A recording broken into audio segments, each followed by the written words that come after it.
Hey guys, today we're going to be journaling some out of Proverbs 31. I'm going to start by drawing some rubies. We're journaling the verse, "Who can find a virtuous woman, for her price is far above rubies." So I'm just drawing some oval-shaped rubies, and I'm just kind of scattering those wherever I think that they should go. I'm using my Micron pen. Now I'm going to kind of put some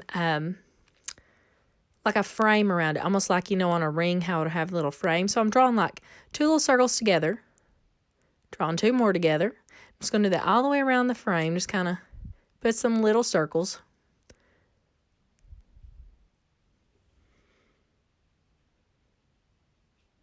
They don't have to be perfect.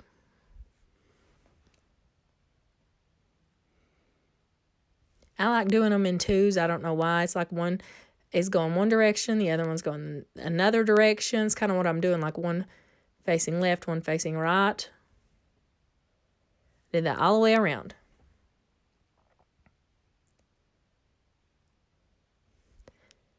Now I'm going back in and adding a little circle on top of my 2 pairs.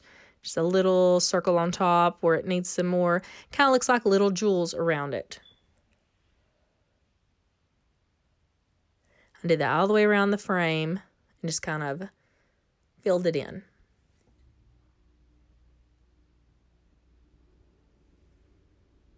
And I'm going to do that to all of my ovals. After I finish the frames, I'm taking a white colored pencil, and I'm just coloring in just a little bit of the ruby. It's going to give it almost like a little shine. Not a big noticeable thing, but a little shine after we add our watercolor.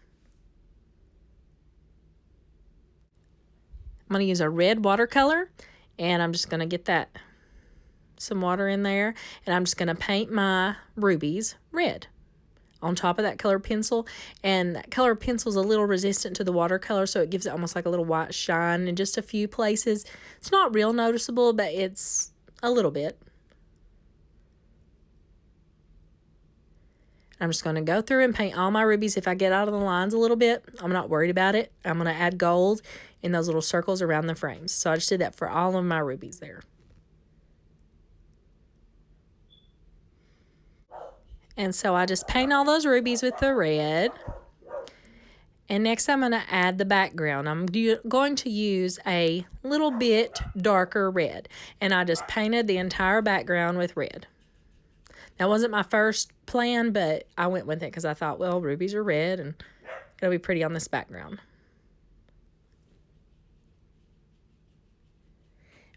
So I thought that was a little dark, so I tried to take it up some with a paper towel, and it wouldn't come up much. So what I did, I just added more water and then used the paper towel again and got up some of that color to make it a little lighter.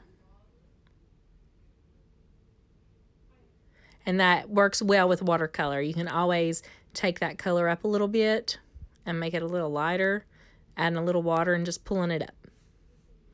So I went in and I added my lettering. I switched between just a regular print and some cursive manuscript and added that in there with my calligraphy pen. I wanted to go in and add some like star looking objects, kind of look like the rubies are shining. So I used my white gel pen, but it wasn't dark enough. So I decided to get the acrylic white paint out, and you can see it a little better there. And I just added like a T with a cross going through the middle, like an X, almost like an asterisk with a longer line in the middle. And I did that with the white acrylic paint. And then I'm going to go in with a gold gel pen, and I add some gold shines as well.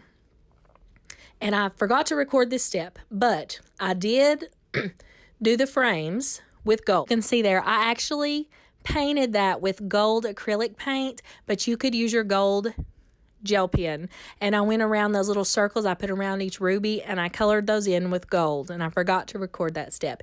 Here's our finished page. You can tell there's some gold around each ruby, some gold shines and some white shines, and your lettering. I hope this is helpful and that you can repeat this in your Bible. Thanks.